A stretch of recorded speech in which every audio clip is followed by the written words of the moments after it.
Hi guys. तो आज हम अपने सी प्लस प्लस प्रोग्रामिंग में आगे बढ़ते हैं और आज हम बात करेंगे एरेज के बारे में। एरेज क्या होती हैं? एरेज हमारा एक डेटा स्ट्रक्चर होता है जिसके अंदर की हम सेम डेटा टाइप के एक कलेक्शन ऑफ आइटम्स को स्टोर कर सकते हैं। जैसे कि मान लो मुझे सिर्फ एक वेरिएबल बनाना है इंटीजर टाइप का, तो मैं एक सिंपल वेरिएबल बनाऊंगी नंबर 1 और उसमें इंटीजर वैल्यू स्टोर कर लूँगी।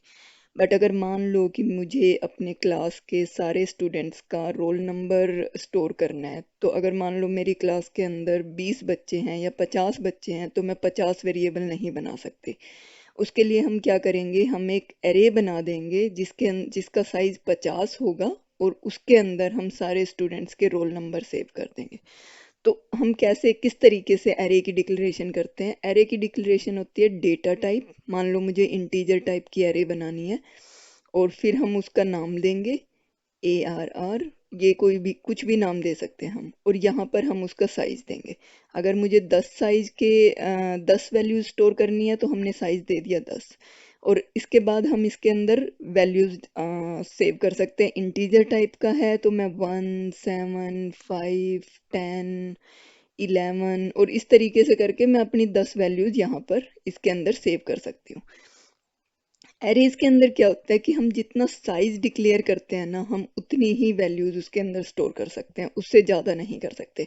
अगर मान लो मैंने सिर्फ यहाँ पर 5 वैल्यू असाइन की हैं, तो जो बाकी के एलिमेंट्स हैं उनकी कोई वैल्यू नहीं असाइन होगी।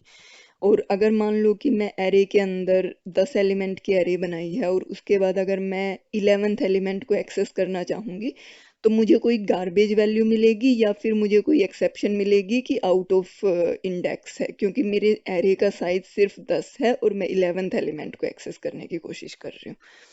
तो ये हम एग्जाम्पल के थ्रू देखेंगे कि किस तरीके से हमारी वैल्यूज हम एक्सेस कर सकते हैं। और एरेज को ना आइट्रेट करने के लिए हम मोस्टली लूप का यूज करते हैं। फॉर या वाइल लूप को हम यूज कर सकते हैं और इसी के थ्रू हम एरेज को आइट्रेट करते हैं।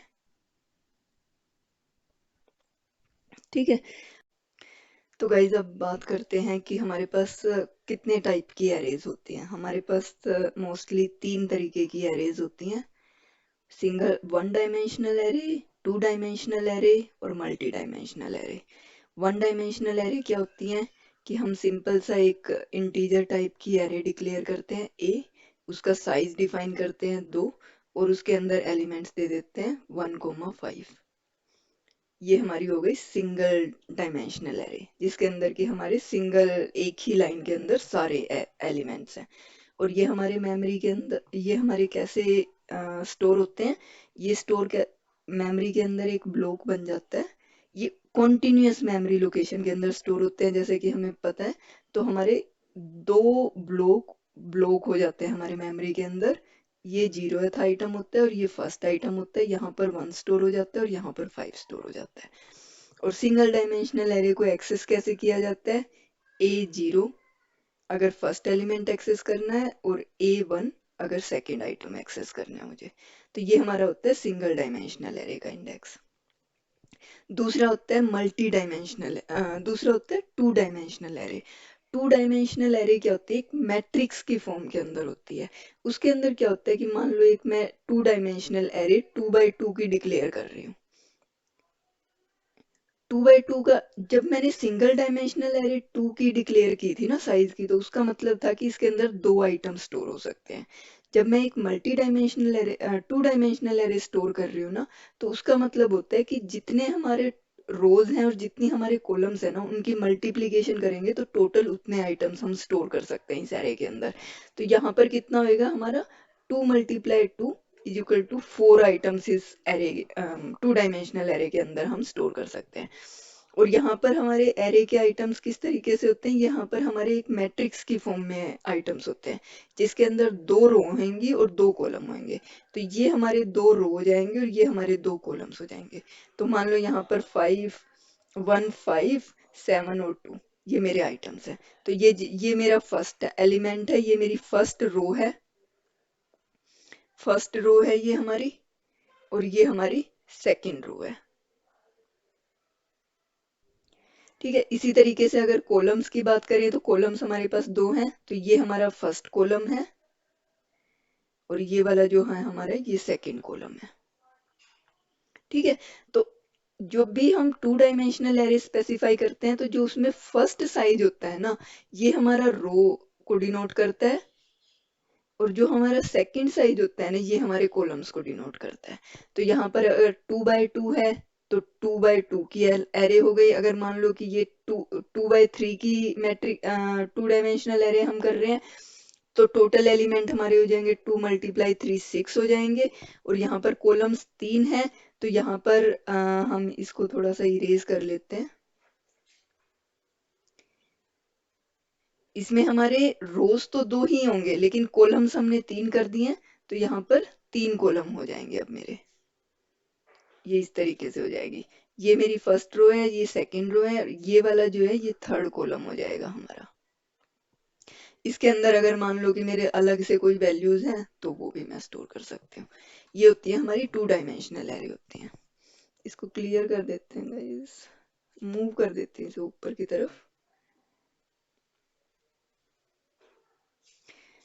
ठीक है, और हमारी जो 2 डायमेंशनल एरे होती है मेमोरी के अंदर, वो भी इसी तरीके से ही स्टोर होती है जैसे हमारी पहले हुई थी। कॉन्टिन्यूस मेमोरी लोकेशन पर सारे आइटम्स स्टोर हो जाते हैं। अब जैसे कि मान लो मेरी 2x3 की एरे है, तो टोटल 6 आइटम्स हैं, तो 6 ब्लॉक्स मेमोरी के अंदर सेव एलोकेट हो जाएंगे इस एरे के लिए।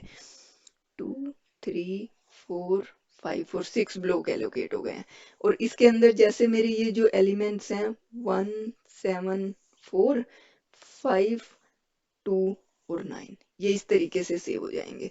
जो हमारे फर्स्ट ब्लॉक 3 आइटम्स का है वो हमारा फर्स्ट रो को रिप्रेजेंट कर रहा है, और जो नेक्स्ट हमारे 3 आइटम्स हैं वो हमारी सेकेंड रो को रिप्रेजेंट कर रहा है। तो इस तरीके से हमारी मेमोरी में एलोकेशन होती है 2 डायमेंशनल एरे के लिए।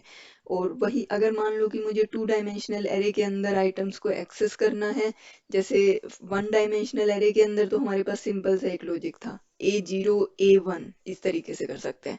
जब 2 डायमेंशनल एरे होती है तो उस केस में हम A0 A1 ऐसे नहीं कर सकते, उसमें हमें रो और कॉलम के थ्रू एक्सेस करना होता है।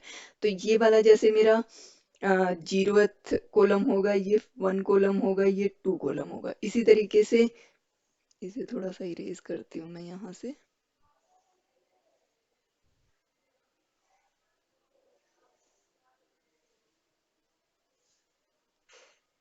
दोबारा से नोट कर देती हूँ इनकी इंडेक्सिंग ब्लैक से कर। ये मेरी फर्स्ट रो जाए 0th रो हो जाएगी, और ये मेरी फर्स्ट रो हो जाएगी। ठीक है, और इसी तरीके से कॉलम्स की अगर हम बात करें तो ये 0th कॉलम है, ये फर्स्ट कॉलम है, और ये सेकंड कॉलम है हमारा।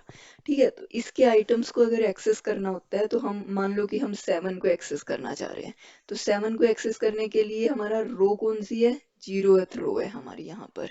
कॉलम कौन सा है, फर्स्ट कॉलम है। तो अगर मुझे 7 को एक्सेस करना है तो ये हो जाएगा मेरा A0 एंड 1 कॉलम। तो ये हमारा 7th वाले आइटम को रिप्रेजेंट करेगा, यहाँ वाले आइटम को। तो इस तरीके से हम रो और कॉलम के इंडेक्स के थ्रू एक 2 डायमेंशनल एरे के आइटम्स को आइटरेट कर सकते हैं। और मल्टी डायमेंशनल एरे की अगर हम बात करें तो मल्टी डायमेंशनल एरे में क्या होता है कि उसमें हमारे मतलब एरे ऑफ एरे होती है एक्चुअली में। वो क्या होती है, जैसे मान लो कि मुझे मल्टी डायमेंशनल एरे एक डिक्लेयर करनी है, तो उसका सिंटैक्स तो सबसे पहले होता है कि उसका मोर देन 2 डायमेंशनल एरे से ज्यादा साइज होता है उसका। तो ये हो सकती है 2 2 और ये हो सकता है 3। ये हमारी मल्टी डायमेंशनल एरे होती है कि इसमें मोर देन 2 हमारे साइज हैं इसके अंदर। ये हमारे रोज हो गई, ये हमारे कॉलम्स हो गए, और ये हमारा जो थर्ड 3D डायमेंशन है उसमें थर्ड डायमेंशन हो गया। तो 3D डायमेंशन के अंदर किस तरीके से होता है, मैं आपको दिखा देती हूँ करके। जैसे पहले 2x2 की मैट्रिक्स ड्रॉ होगी, इसके अंदर 2x2 है, तो जो हमारा फर्स्ट आइटम होगा ना वो इस तरीके से होगा इसके अंदर। ये हो गया हमारा 2x2 का एक आइटम, 0 1 2 और 3। ये एक मैट्रिक्स हो गई है हमारी 2x2 की। अब हमारी क्या है कि हम लोगों का एक थर्ड डायमेंशन भी है जिसको कि हमने 3 के थ्रू 3 से डिनोट किया हुआ है। तो ये क्या करेगा कि इसी तरीके के 2x2 के 3 मैट्रिक्स ड्रॉ कर देगा। इसका ये मतलब है 2x2x3 का मतलब है कि हमारे 2 डायमेंशनल एरे के 3 ब्लॉक्स हैं हमारे पास। ये हमारी एक मैट्रिक्स हो जाएगी।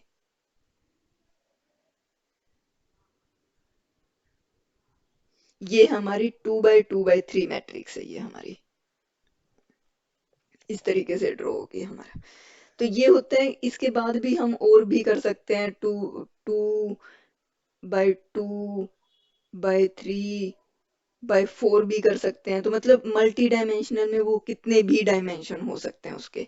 ये वाली जिसके 3 डायमेंशंस होते हैं ना, वो मोस्टली 3D ऑब्जेक्ट्स को रिप्रेजेंट करती है हमारी, जिसमें कि हाइट, विड्थ और एक और जो, जैसे कि क्यूब का एग्जांपल लें तो उसमें हाइट हो जाती है, विड्थ हो जाती है और एक और जो लेंथ होती है वो हो जाती है। तो मतलब 3 डायमेंशंस रिप्रेजेंट कर रही है ये वाली मैट्रिक्स हमारी, ये वाली एरे हमारी।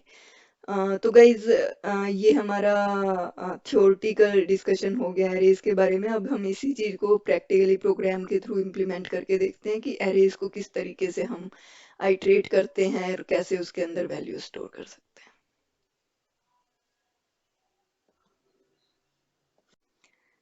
तो गाइज, हम लोगों ने अपना विजुअल स्टूडियो कोड ओपन कर लिया और यहाँ पर हम लोगों ने अपनी फर्स्ट सीपीपी फाइल ओपन कर ली है। हम क्या करते हैं कि मान लो हम सबसे पहले फर्स्ट 1 डायमेंशनल एरे के बारे में देखते हैं। मान लो कि मुझे इंटीजर नंबर सेव करने हैं और जो मेरा एरे का साइज है 5 ले लेते हैं हम। और इनिशियलाइज कैसे करते हैं, डेटा टाइप, फिर एरे का नेम और फिर जो भी हमारा साइज है वो देते हैं और फिर उसके बाद करली ब्रेसेस के अंदर हम इनकी वैल्यूज दे सकते हैं। मान लो ये मेरे वेरिएबल्स हैं, 5 वेरिएबल्स हैं, तो 5 वेरिएबल्स हमने स्टोर करवा लिए हैं।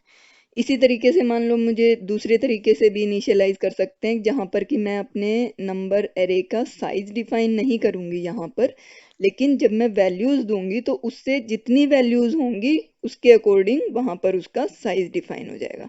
तो अगर मान लो मैं इसके अंदर 5 से ज़्यादा वैल्यूज दूंगी तो इसका साइज उतना डिफाइन हो जाएगा। तो जैसे यहाँ पर 6 एलिमेंट्स हैं तो इस एरे का साइज हमारा 6 डिफाइन हो जाएगा, यहाँ पर हमारा साइज 5 है। अब अगर मान लो कि मुझे इस एरेज को आइटरेट करना है तो हम फॉर लूप यूज कर सकते हैं। एक तरीका तो है कि मैं इंडेक्स से यूज करूं, तो एरे के अंदर इंडेक्स बाय डिफॉल्ट 0 से स्टार्ट होता है, तो हम लोगों ने इंट आई को कर लेते हैं 0 से start. I is equal to 0, I is less than, जो हमारी पहली एरे है वो 5 है, एरे का जो साइज है वो 5 है, और आई प्लस प्लस कर देते हैं। अगर हम इस तरीके से आइटरेट करते हैं तो यहाँ पर क्या होगा कि मुझे एरे के जो आइटम्स होंगे वो इंडेक्स से हम प्रिंट करेंगे। तो मान लो कि मैं सी आउट करती हूँ और यहाँ पर मैं नम की जो एरे है उसको प्रिंट करती हूँ, तो इंडेक्स आई मैं दूंगी यहाँ पर और ये मुझे उस इंडेक्स पर जो भी आइटम होगा उसे प्रिंट कर देगा। दूसरा तरीका क्या है कि मैं एक फॉर लूप लेती हूँ और जो भी हमारी ये डेटा टाइप की फॉर लूप है, जैसे इंटीजर लूप है हमारी, इंट एन लेते हैं, कोलन लगाते हैं और इसमें num1 कर देती हूँ मैं। तो ये क्या कर रहा है, ये वाली जो एरे है ये इंडेक्स 0 से शुरू करती है और इन 5 इंडेक्स तक सबको प्रिंट करेगी।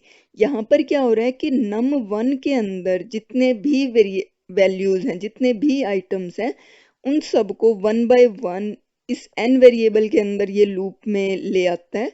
और यहाँ पर अगर मैं सी आउट करूंगी तो मुझे इंडेक्स की कोई ज़रूरत नहीं है, मैं डायरेक्ट n को प्रिंट करूंगी और एंड l कर देंगे यहाँ पर। ठीक है, तो ये हमारे दो तरीके से हम लोगों ने एरे को आइटरेट कर लिया और इसके आइटम्स को प्रिंट करवा दिया। तो इसे रन करके देखते हैं हम लोग। तो हम लोगों के ये नंबर्स प्रिंट हो गए हैं। फर्स्ट वाले एरे के अंदर हमारे जितने भी नंबर्स थे वो 56 तक प्रिंट हो गए हैं और सेकंड आइटम्स के जो भी एरे के जो भी आइटम्स थे वो सारे भी प्रिंट हो गए हैं हमारे। ठीक है, तो ये दो तरीके होते हैं कि मान लो मुझे साइज नहीं पता है तो मैं डिक्लेयर मतलब वैल्यूज देते हुए भी बता सकती हूँ कि इतनी साइज की एरे है, या फिर अगर मुझे एरे का साइज ऑलरेडी पता है तब भी हम बता सकते हैं। एरेज की जो सबसे बड़ी ड्रॉबैक होती है वो यही होती है कि एरेज में ना साइज स्पेसिफिक हमें करना होता है। स्पेसिफाई हमें करना पड़ेगा, क्योंकि एरेज का साइज जो है वो डायनामिकली चेंज नहीं हो सकता है। हमें इनिशियलाइजेशन के टाइम ही एरे का साइज बताना पड़ता है। ये हमारी एक ड्रॉबैक होती है एरेज की। और दूसरा ड्रॉबैक क्या होती है कि जो हमारी एरेज है ना, उसमें आइट्रेशन तो फास्ट होती है कि हम आइट्रेट कर सकते हैं, लेकिन अगर मुझे इसके अंदर नया एलिमेंट ऐड करना है या कोई आइटम डिलीट करना है तो वो बहुत कॉस्टली, मतलब वो बहुत कॉस्टली ऑपरेशन होता है। उसके लिए मेमोरी और रिसोर्सेज बहुत ज़्यादा कंज्यूम होते हैं। ठीक है, तो अगर मान लो अब मैं आप लोगों को एक एरे पे सिंगल एक वन डायमेंशनल एरे है और उसके ऊपर एक प्रॉब्लम देती हूँ कि आप लोगों को जो भी आपकी इंटीजर मतलब नंबर टाइप की एरे दी हुई है और साइज 5, 10, 15 कितना भी कर सकते हो, साइज 10 ले लेते हैं, तो उसके अंदर जितने भी आइटम्स हैं उनका एवरेज फाइंड करना है। एवरेज प्रिंट करवाना है यहाँ पर। तो ये आप लोगों की एक एरे के ऊपर एक्सरसाइज है। आप लोगों को उसे आइट्रेट करना है और उसके आइटम्स का एवरेज फाइंड करना है। और हम अब नेक्स्ट टू डायमेंशनल एरे का देख लेते हैं एक बार। टू डायमेंशनल एरे में क्या होता है कि मैक्सिमम टाइम हम मैट्रिक्स टाइप के एलिमेंट्स को स्टोर करते हैं। मान लो कि मेरी एक एरे है हमारी टू डायमेंशनल, मैट्रिक्स नाम दे दे रही हूँ उसमें, और इसको हम कर देते हैं 2x3 की या 2x4 की मैट्रिक्स कर देते हैं। तो इसमें क्या होता है कि जो हमारा फर्स्ट जो आइटम है ना एरे का, जो फर्स्ट है वो हमें स्पेसिफाई करता है कि कितनी रोज हैं, और जो सेकंड साइज है ना ये स्पेसिफाई करेगा कि कितने कॉलम्स हैं। ठीक है, तो यहाँ पर हमारी एरे के अंदर 2 रो हैं और 4 कॉलम्स हैं, तो हम इसके अंदर वैल्यूज दे सकते हैं। और इसके अंदर वैल्यूज कितनी होगी, 2 × 4 8 आइटम्स इसके अंदर इंटीजर टाइप के स्टोर हो जाएंगे। तो मान लो कि हम ये असाइन कर देते हैं वैल्यूज। ये फर्स्ट रो हो गई है हमारी,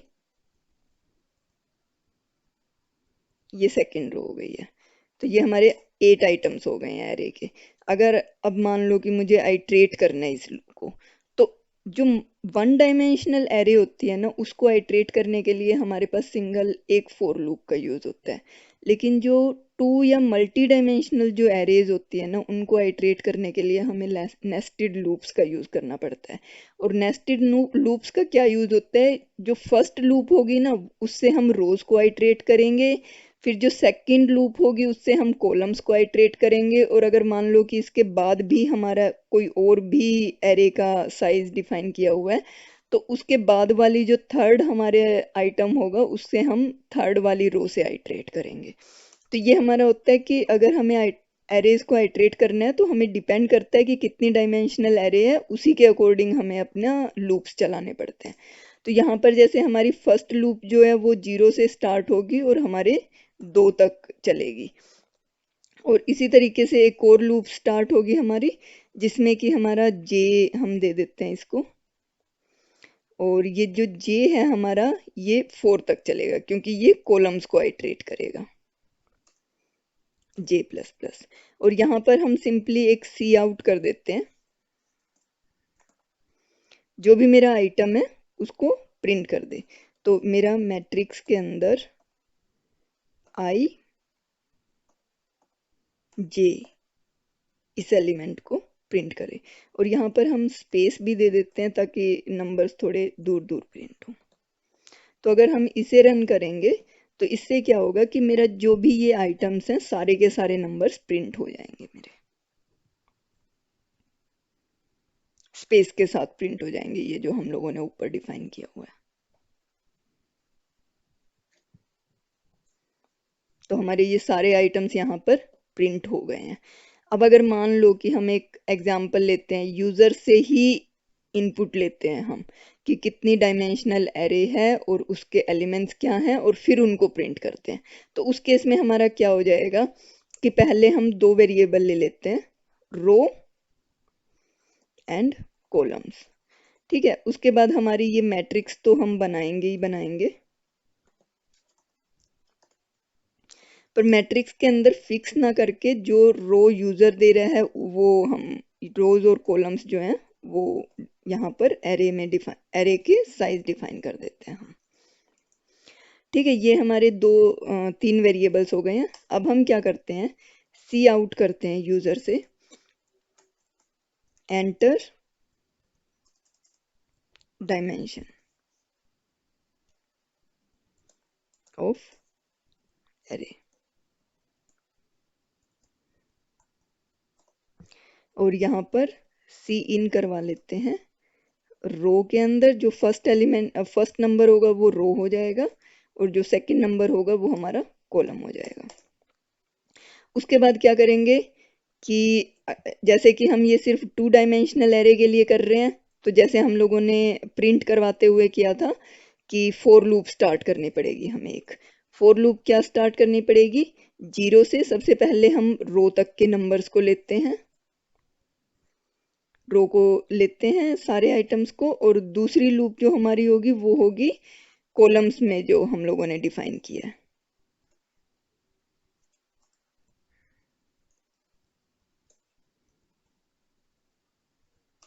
J++। और यहाँ पर क्या कर लेंगे कि सी इनपुट ले लेंगे यूजर से, जो भी वो नंबर एंटर कर रहा है उसको हम जो हमारी मैट्रिक्स एरे है उसके आई और जे के अंदर डालते हुए चले जाएंगे। इससे क्या होगा कि यूजर जो जो भी नंबर एंटर करता हुआ जा रहा है, हमारी matrix row by row and column को आइट्रेट करते हुए सारी वैल्यूज को असाइन कर देगी इस मैट्रिक्स के अंदर। और फिर जब हम इसको प्रिंट करेंगे इन सब आइटम्स को, तो हम यहाँ पर जो ये 0 से स्टार्ट करके 2 से ना करके यहाँ पर हम रो तक चलाएंगे इस लूप को, और यहाँ पर भी हम 4 तक ना चला के कॉलम्स तक चलाएंगे जो यूजर इनपुट कर रहा है हमारा, और यहाँ पर हम आउटपुट प्रिंट कर देंगे। यहाँ पर हम एक और प्रिंट स्टेटमेंट डाल देते हैं। सबसे पहले उसने डायमेंशंस एंटर किए और फिर एरे के आइटम्स को एंटर करवाते हैं, और एरे के आइटम्स एंटर करवाने के बाद यहाँ पर हम कर देते हैं एरे आइटम्स आर, ये गाइज इस वाली जो लाइन नंबर 10 है यहाँ पर एक सेमीकोलन मिसिंग है, इसको हम लगा देते हैं। और यहाँ पर एक इशू भी है, ये जो मैट्रिक्स वेरिएबल है ये मुझे इसके बाद डिक्लेयर करना है, क्योंकि अगर मैं मैट्रिक्स को पहले ही डिफाइन कर दूंगी तो मेरे रोज और कॉलम्स तो अभी तक एंटर ही नहीं हुए हैं। तो इसलिए मुझे सबसे पहले रो और कॉलम्स लेते हैं यूजर से, और उसके बाद मैं अपनी मैट्रिक्स डिफाइन करूंगी। तो यहाँ पर हम अपनी मैट्रिक्स डिफाइन करते हैं और आगे रन करते हैं इसे। सबसे पहले ये मुझे डायमेंशन, एरे ऑफ डायमेंशन के लिए पूछेगा, तो मैं जो भी उसका साइज है वो यहाँ पर सबसे पहले डिफाइन कर दूंगी। मान लो कि हमें 2x4 की एक एरे बनानी है, और अब हमारा ये वाली लाइन एग्जीक्यूट हुई। अब हमें एरे के आइटम्स एंटर करने हैं। अब एरे के अंदर टोटल कितने आइटम्स होंगे, रोज मल्टीप्लाइड बाय कॉलम्स, तो 2 मल्टीप्लाई बाय 4 8 आइटम्स होंगे। तो अब हम यहाँ पर 8 आइटम्स को एंटर कर देते हैं,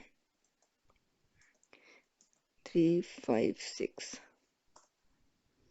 तो नेक्स्ट वाली जो हमारी लास्ट वाली फोर लूप स्टेटमेंट है, एरे आइटम्स आर, और मेरे सारे एरे के आइटम्स प्रिंट हो गए हैं।